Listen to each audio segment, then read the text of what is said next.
of what we did in Ethiopia, and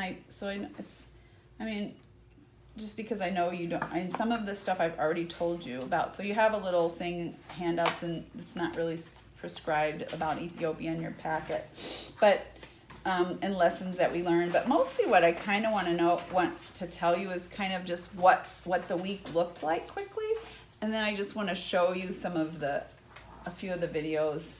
Because I want to stay connected to them, and I feel like it's going to be an ongoing part of our mission, and I want to go back. And this really was an amazing place to be. And actually, Rachel. So our hosts were Rachel and Argo Ayala. It's a stapled group of people, I think, or no, paper clips. Behind your agenda. Yep. So our hosts were Rachel and Argo Ayala. So go to the second or the third page where it says our schedule, day 1. This is a picture that somebody took. Shar, I think took. Isn't that a cool picture? Thank you. Not done. So Rachel and Argo Ayala tell this amazing story about how she, from the time she was 12 years old,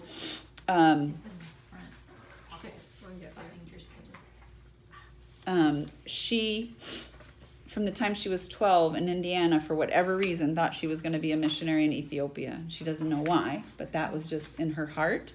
And then he had this amazing story how he came to Christianity and was ostracized by his tribe and his family.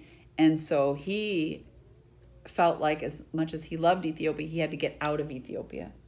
And has this amazing story about how he actually had to defect and be then to, I think, Ukraine or somewhere, and tried to get a visa forever, couldn't, and had to be smuggled into Hungary. I mean, smuggled, like through the night, through the waters, in a under tray, at risk. And when they smuggle you, they take away all your worldly possessions, because the smugglers don't want to take the risk of them knowing who you are. So anything you have that has, it's a pretty, and he's a very quiet man. He's a very man of soft-spoken man, and he's not in your face. And so he, she kept saying, I think he'll tell you a story, by the end of the week, when he kind of knows you a little better. And the last night, I don't know if it was last night or second night, we sat down, and just for 2 hours, they just talked. And so anyway, then they met at a Bible college in Hungary. Somebody happened on his way who helped him get to this Bible college, and they met, and she's like, and it was like, he's quite a bit, I don't know how much older than her, but it was like, Ethiopia, oh, I want to go to Ethiopia. So he ended up going back on mission trips from Hungary Bible College, and then definitely did anyway have a heart for kids and for the people of Ethiopia. And so they started this orphanage together. And it is a very small operation. I mean, it is a very small operation. They have 2 other couples one came over just on a trip like we did, but then the man ended up losing his job, and they're like, well, let's just go work there. And so they're there. And then there's one other couple, Megan and Sean, who are an amazing little couple who have 2 little kids. They're from Ohio, I can't remember. So they're both American couples. So there's 3 couples. He was like the guy that lost his job is like a welder. He's in the process of making all new beds for them. And then Megan does all their social media, and she's really gifted in that. So it looks really slick if you go to their website and all their stuff. I mean, they've done a lot of great stuff. But it is a very small in-house organization, but a very an organization of great integrity. And they consider those kids their family. I mean, those kids are a part of their family. So anyway, we got there. Andrea would tell you this huge story about us getting there, which took 9 hours. It's only like 145 miles or something, but it took us 9 hours to get there. And Andrea about died because she got shifted to another car. That the driver was like, there's no rules of the road in Ethiopia, so just like people pass, but you don't have to wait until it's clear to pass, and you're on this. Anyway, it's crazy. But anyway, the day 3 we went to church, and I want to we went to church, and the first thing we went to was to the Ethiopian church. And because we were the Americans, you guys might have to scooch up a little bit. I think we're gonna be okay. Because we were the Americans, and we were musicians, and they love music. They wanted us to sing. Or scoot back, Shelley. Maybe just scoot back so you can see.